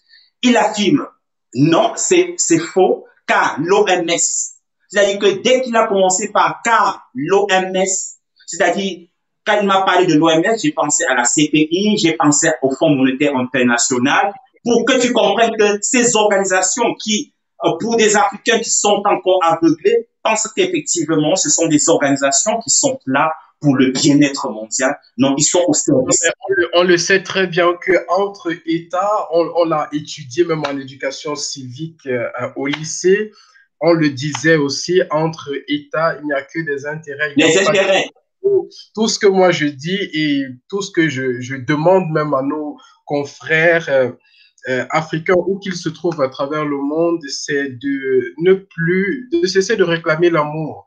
L'amour tel qu'on le connaît en Afrique, lorsqu'on sort déjà, non, moi je demande simplement à ce qu'on soit respecté. Je pense que le respect, c'est là où, c'est d'où devraient partir toutes ces choses. Parce qu'on le sait, notamment ici même pour tester des vaccins sur des personnes ou bien pour tester même des produits, il y a tout un protocole qui est suivi. Par exemple, lorsqu'on vous appelle seulement pour vous proposer une nouvelle crème dermatologique développée par un laboratoire, je ne sais pas trop quoi, et que vous faites partie de cette population, comment je vais appeler ça, de ce spécimen-là de personnes qui sont prises pour tester, il y a un ensemble de documents quand même qu'on vous propose à signer. Donc, de là à quitter et aller signer juste avec certains responsable et donc aller appliquer aux populations, je dis, il y a quelque chose de mesquin là derrière.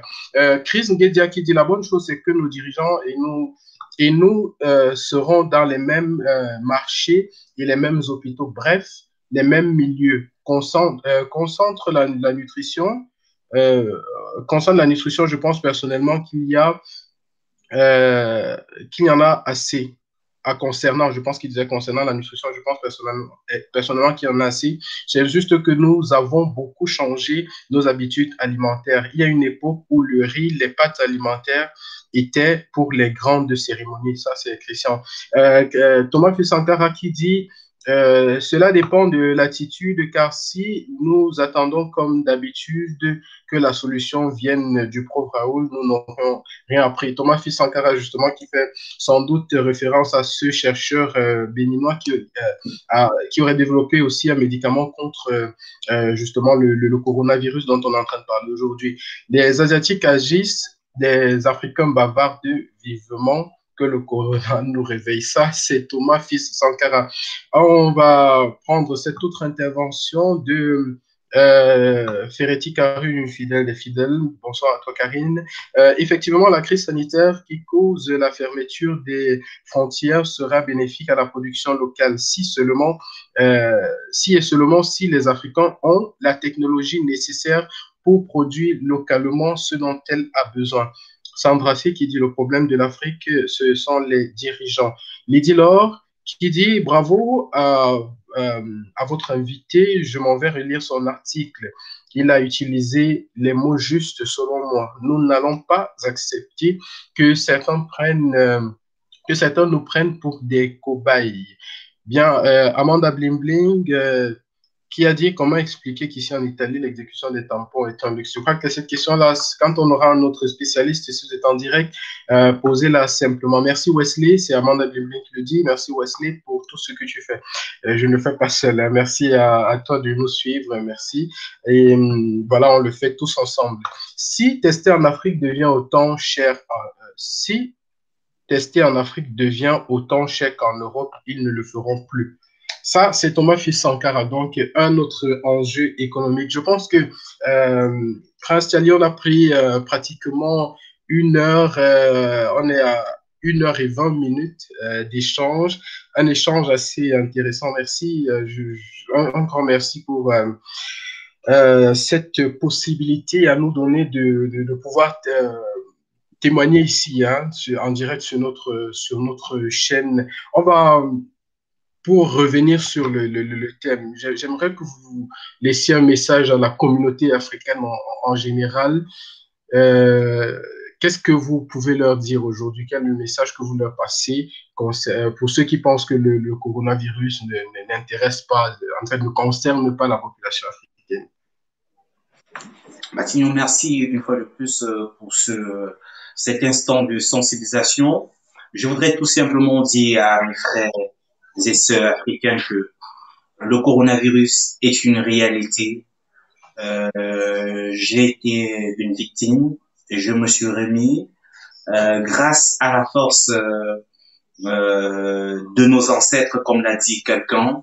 Et quand je parle de nos ancêtres, je parle de la foi, je parle à cette acceptation, à cette préparation supramentale. Je dis la guérison, je continue toujours de le dire, la guérison de toute maladie est d'abord mentale.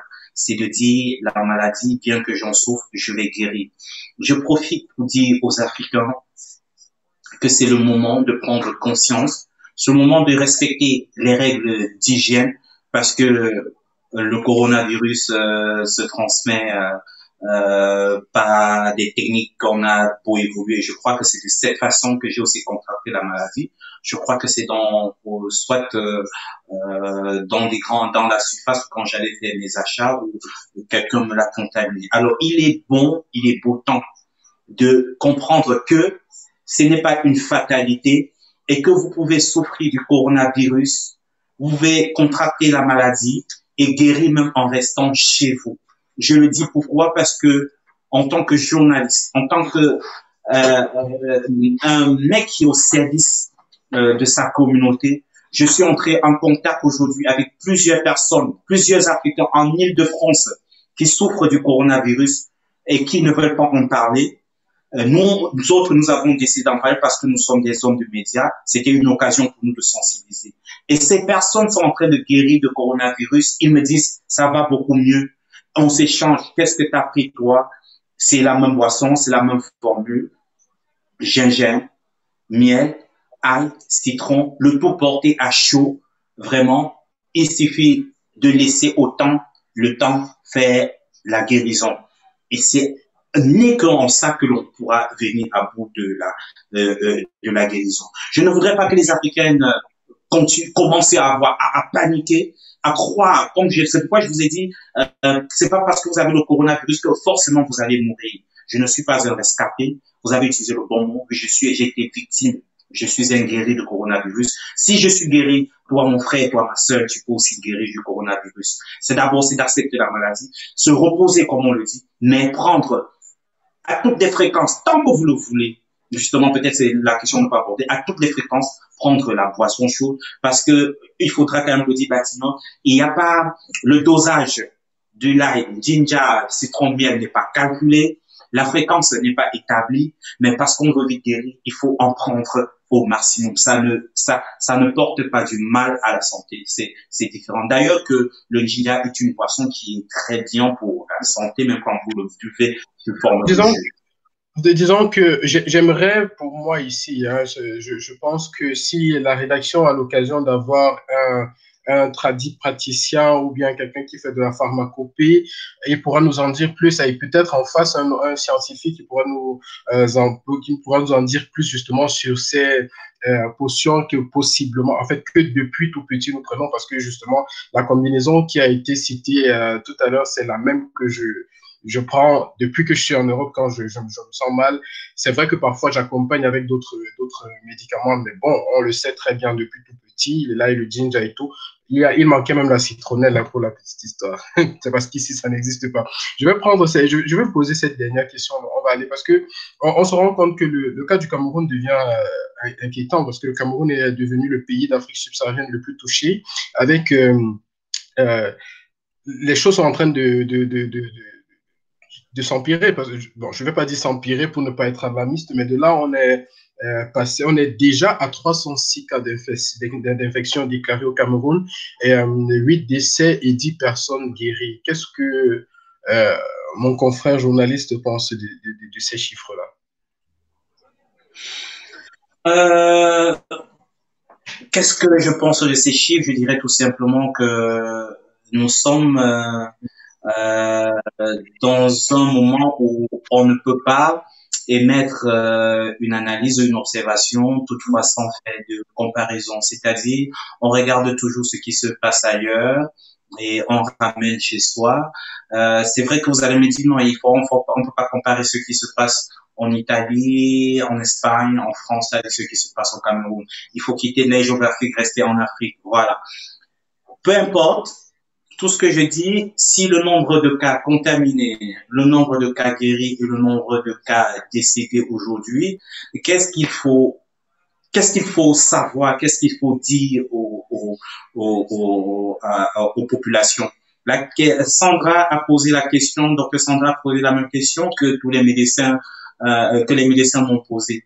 Il faudra à ce moment donner la quintessence de l'information aux populations. La question que Sandra m'a posée, est-ce que tu as eu des antécédents? Est-ce que tu as eu des antécédents de santé? Est-ce que tu souffres de l'asthme? C'est pourquoi toutes les personnes qui souffrent de l'asthme en ce moment ont trop peur. Il faut qu'ils font tout pour ne pas contracter la maladie. Des personnes qui sont hyper tendues, des personnes qui fument. Parce que si à ce niveau, on va parmi toutes ces personnes qui sont décédées et que l'on dise, oui, il a été convalescent au bout de 3, 4 jours, il est décédé, mais il faut quand même dire que cette personne était une personne qui fumait. Il faut dire que cette personne c'est vrai qu'on va dire que c'est des secrets médicaux, mais tout simplement parce que l'objectif, Matignon, c'est quoi? C'est de ne pas soumettre la population dans la psychose. C'est ne pas pouvoir être alarmiste, comme vous l'avez dit. Donc, en ce moment, au regard de ce qui se passe au Cameroun en particulier, On ne peut pas faire d'analyse. L'analyse va apporter quoi de particulier? Rien. Mais on peut donner des conseils. On va dire aux gens, je l'ai dit au troisième, chaque jour, j'essaie de faire un post pas long, post avec couleur en background. J'ai un post, je disais aux gens, parce qu'il y a la curation, il y a la prévention. Restons dans la prévention. Docteur Sandra m'a dit oui, effectivement, d'une personne à une autre, euh, quand vous avez une hygiène de vie assez, je dis oui, effectivement, renforcer le système immunitaire en consommant de la vitamine, renforcer le système immunitaire en prenant constamment de la boisson chaude, renforcer le système immunitaire, prévoir, il faut prévenir, pardon, il faut prévenir la maladie déjà en préparant l'organisme. Parce que quand le virus arrive, il trouve un organisme affaibli, il trouve un organisme avec un système immunitaire défaillant. C'est facile d'aller rapidement, comme le médecin me disait, m'expliquait, et attaquer rapidement les poumons. Parce que dès que le virus attaque les poumons, c'est à ce moment où il vous faut absolument un respirateur, il faut qu'on vous entube pour vous aider à respirer. Or, comme je l'expliquais, on est très nombreux les Africains contracter la maladie, mais qui sont chez eux, ils ne veulent pas en parler. Mais le jour où j'ai posté que j'étais testé positif, tous m'ont écrit, ah, toi aussi? Non, moi-même, je suis à la maison parce que, oui, moi aussi. Finalement, on a créé un groupe de personnes qui ont le coronavirus. On se partage des expériences. Comme je l'ai dit, la même expérience, l'expérience, je veux dire, la potion magique, c'est la potion de grand-mère. Ok. On n'oublie pas, bien entendu, les gestes barrières. Donc, se laver les mains, utiliser la solution hydroalcoolique, éviter au maximum d'être en contact avec d'autres personnes, respecter, je me répète, respecter les distances de sécurité, c'est très important parce que lorsqu'une personne tousse ou éternue, vous êtes exposé à ces postillons-là qui vont comme ça sortir de sa bouche. Porter les masques. En Afrique, on ne va pas dire que voilà, acheter les masques parce qu'on sait que ça coûte assez cher. Mais pour ceux qui peuvent en avoir, utilisez-les. J'ai une amie ce matin qui m'a dit c'est devenu un véritable business au Cameroun. Elle vit à Yaoundé, donc il y a des gens qui fabriquent des masques là-bas. C'est mieux que rien parce que de toutes les façons, les gouttes les plus lourdes sont retenues là par les tissus. Donc, euh, faisons avec les moyens du bord. Moi, mon message pour l'Afrique, tout simplement, c'est faisons avec les moyens du bord. On sait, on est conscient qu'on a une économie faible, on est conscient qu'on a des systèmes sanitaires faibles, mais on a réussi à résister, par exemple, au paludisme, bien qu'il continue à tuer, on réussit quand même par nos moyens à, à guérir de ces maladies-là. Donc, on ne néglige rien de tout ce qui pourrait nous aider à combattre la maladie. On respecte les autorités, bien entendu, par les mesures de pulvérisation des marchés et tout le reste. Ne disons pas qu'il faille absolument aller travailler quand on a demandé, par exemple, de laisser, de ne pas ouvrir, par exemple, boutique. Faites-le, respectez ce qu'on a dit et comme ça, on pourra tous barrer la route. Et moi, je dirais encore, hein, si, ça, je le prends, hein, si vous êtes exposé actuellement à un vaccin, prenez garde, vraiment. Si on vous propose des vaccins en ce moment, prenez vraiment garde parce que l'heure est grave et l'heure n'est plus à la blague. Est-ce que un petit, voilà, comme le dit la régie, oui, stay home, c'est très important. Il faut absolument que qu'on reste à la maison le maximum. On ne sort, il faut sortir que pour le strict nécessaire. J'entends pas strict nécessaire. Peut-être des retraits d'argent urgents pour se rendre dans des pharmacies, dans des marchés pour prendre à manger. Et si vous faites partie de ceux-là dont l'activité ne peut pas être interrompue parce que vous êtes par exemple pharmacien ou vous êtes vendeur de denrées alimentaires, tout ce que je peux vous dire, c'est protégez-vous. Protégez-vous au maximum parce que la santé n'a pas de prix. Je me souviens encore de mon professeur de sciences terminales que je salue d'abord, d'ailleurs, le docteur Safa qui nous disait le seul capital qui vous permet d'avoir tous les autres capitaux, c'est votre capital santé. Donc, préservez-le par tous les moyens. Donc, sur ce, à moins que chaque confrère vous ayez autre chose à dire. Voilà, comme le dit déjà aussi la régie, le virus n'a pas de jambes et je le disais ici dans une autre édition de spécial Covid-19, toujours sur Vision Channel Africa, le virus n'a pas de jambes, il utilise des personnes pour se déplacer. Alors, à moins que vous ayez autre chose à dire, euh, je crois qu'on va mettre la clé sous le paillasson, non? Oui, non, je voudrais tout simplement dire, faire constater aux followers que certainement que ils vont voir qu'il y a une grande différence entre la photo qui a sur l'affiche qui annonçait cette émission et la personne physique en face, justement parce que ils vont constater que ma coupe a changé. Hier, j'ai fait ma mue, j'ai fait effectivement ce que j'appelais, je me débarrasse totalement du coronavirus dont j'ai enlevé, j'étais habitué à ma coiffure, la punk des Noirs américains afro-descendants, une punk qui allait jusqu'à, j'étais allé jusqu'à faire des locks, mais depuis hier, pour mettre fin au coronavirus, j'ai enlevé totalement. Et puis, je me suis dit, c'est bon, je passe à autre chose. Donc, c'est la raison pour laquelle vous allez voir que l'apparence est différente de l'homme qu'on a annoncé. Et je voudrais vous dire merci, merci à toute l'équipe technique, à Pierre pour tout ce que vous faites, tout ce que nous autres hommes de médias, peu importe, nous faisons pour sensibiliser, pour éveiller la conscience de nos populations. Voilà. Merci pour les cœurs, Aimé la caméra. Merci à Lydie Laure qui dit en direct deux personnes différentes et elle aussi qui a dit comment rester confiné le ventre vide. De toutes les façons, des solutions se trouveront au fur et à mesure que le temps avancera. Alors, je vous dis un grand merci. Je vous souhaite de vous rétablir complètement, mais totalement très vite parce que des hommes de médias comme vous, on en a besoin.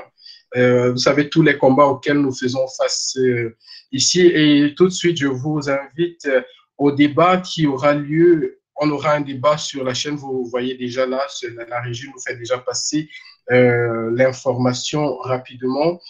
N'oubliez pas de partager massivement nos directs. Donc, le débat, ce sera le dimanche 5 avril avec Assadio, qui est le président du CLIRAP, traducteur et interprète, médiateur interculturel. Il travaille entre le Cameroun, la Côte d'Ivoire, le Congo, le Togo, le Bénin et l'Italie. Nous aurons également Essomba Martial Pierre, qui est un filmmaker et photographe. Il est aux États-Unis. Il est entre les États-Unis et l'Italie. Et nous aurons Karim Petou, étudiant en informatique. Il est en Chine. Il est, lui, entre la Chine et le Cameroun. Donc, le rendez-vous est pris pour le dimanche 5 avril 2020 à 17h. Ça, c'est l'heure d'Italie. Donc, GMT plus 2. Merci, mesdames et messieurs, d'avoir été avec nous. Merci à notre très cher invité de s'être prêté à notre jeu. Ah, le débat, c'est demain et non dimanche. OK, merci à la régie qui précise. OK, le débat, c'est donc demain samedi à 17h. On aura ces quatre invités que je vous ai cités, Assadio, Pierre, Marcel et Samba et Karim Peto. Donc, restez câblés connectés sur Vision Channel Africa et comme j'ai l'habitude de vous le dire, prenez grand soin de vous, stay safe, stay home. Au revoir. Au revoir.